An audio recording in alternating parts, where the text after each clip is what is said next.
In this video, we are putting two Ohuhu acrylic marker sets head to head, Nahuku versus the brand new Kalalau markers from Ohuhu.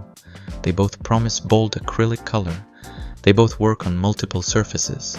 But the real question is, which one actually deserves your money? And does size matter? Yeah, boy.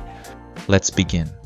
Quick disclaimer, I bought both of these with my own money, and this video is not sponsored by Ohuhu. They ask you how you are, you just have to say that you're fine when you're not really fine. And yes, I reviewed the Nahuku 24 set in a previous video, but for this fight, I choose to go big with the 48 set. Now, let the first round begin. Time! Let's start with first impressions. The Nahuku comes in a zip case, and it already feels more premium. It looks cleaner, more organized, easier to carry around, and way more practical if you want to store it properly or travel with it. The way the markers are arranged also makes access easy, smooth, no drama. Now, Kalalau. This one comes in a cardboard pull-out style box. In theory, it's trying to be cute. In reality, it feels flimsy. To get the markers out comfortably, you kind of need to place the box on the side, pull the little lever thing, and then work your way into the markers. And because the markers themselves are thicker, removing them is more annoying than it should be. That's not satisfying.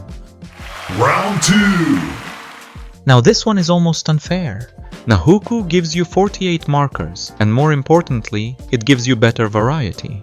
And with acrylic markers, that matters a lot, because unlike actual acrylic paint or watercolor, you're not really mixing these colors freely.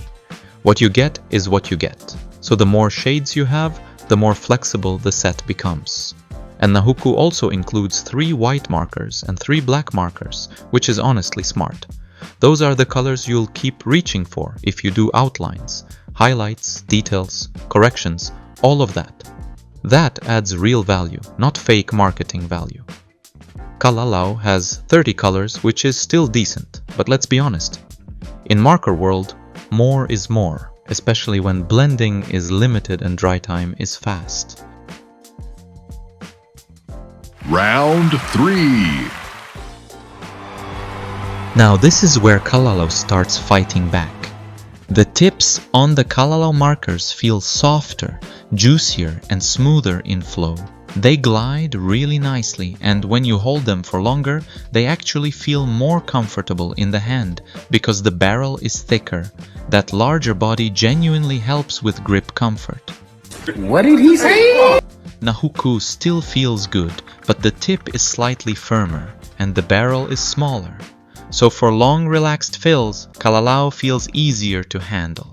Round 3 goes to Kalalau. Round 4!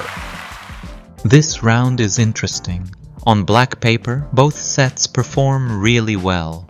Both are solid acrylic markers, both show up nicely, and both can give you good visible color on dark surfaces. But once we move into layering on black paper, Kalalau gets a slight edge, especially with some lighter colors like yellow. It's not magically perfect, and no, those lighter shades are still not 100% opaque, but Kalalau does slightly better there. So opacity overall, tie. Round 5! Now let's talk blending, and I'm going to keep this brutally honest. Both of them blend about the same, which means blending is possible but not ideal. They dry very quickly, and that's just the nature of acrylic markers. So if your dream is buttery smooth painterly blends, acrylic markers are not your soulmate. Acrylic paint is. These are better for bold coverage, layering, graphic shapes, and controlled mark making. So both sets perform similarly here. Nobody dominates, nobody gets bodied. For this round, it is a tie. Round 6! When it comes to filling bigger areas, both are strong. But the Kalalau tip is larger and softer, which makes that process faster. If your goal is covering more surface quickly, Kalalau gives you that advantage, and that makes sense. A softer, bigger tip puts down paint more quickly. It's less precise but more efficient. So if you're filling shapes, backgrounds, broad spaces, color blocks, Kalalau wins this round. Round 7. But once you move into tighter details, Nahuku takes it back. Because Nahuku's tip feels a bit firmer, it's easier to control in smaller areas and tighter corners. That makes it better for detail work, outlines, and more intentional line placement. And when you're trying to get into those tiny spaces, you want control. So if you like doodling details, lettering, outlines, or smaller controlled shapes, Nahuku feels more reliable. Round goes to Nahuku. If you're enjoying this video so far, please subscribe to the channel and like this video. It helps me more than you think.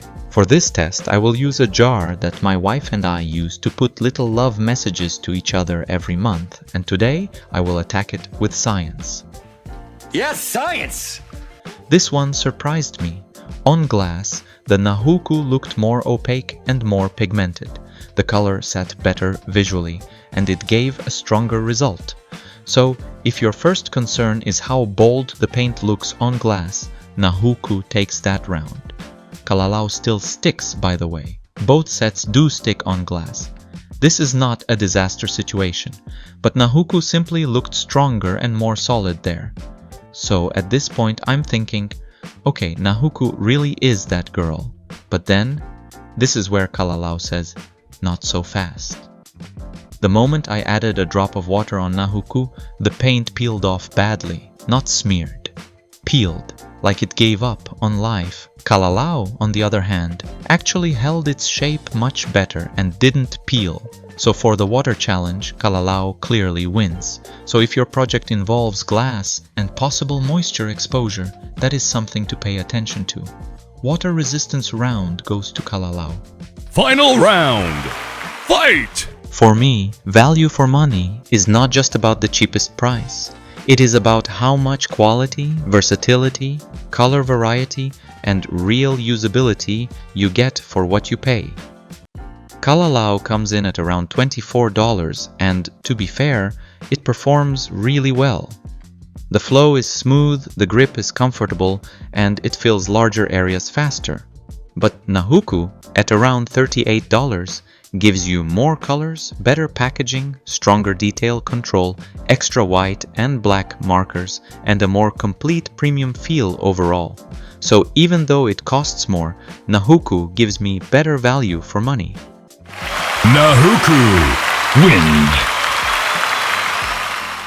At the end of the day, both sets deliver. The difference really comes down to the small details that fit my workflow and how I like to create. For you, those same details might point you toward Kalalau instead. I'd love to hear what you think. Let me know in the comments.